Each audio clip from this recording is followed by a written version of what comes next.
To begin, open the Snapchat app on your phone. On the login screen, simply tap Login to proceed. Next, below the password field, tap Forgot your password. You will now see two options, via phone and via email. If you select phone, Snapchat will send a verification code to it. And if you select email, Snapchat will send a password reset link to your registered email address.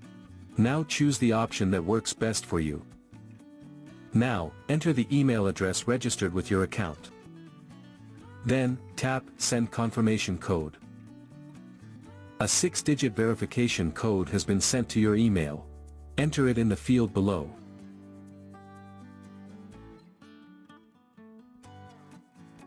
You will then be logged into your account.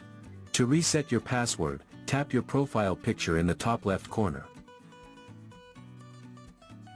Next, tap the gear icon in the top right corner to access settings. Under the Shortcuts section, select Password. Now, enter a new password for your account. Then, re-enter the password to confirm.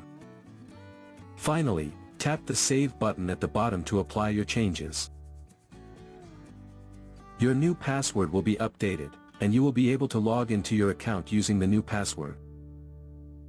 So that's how you can reset password in Snapchat.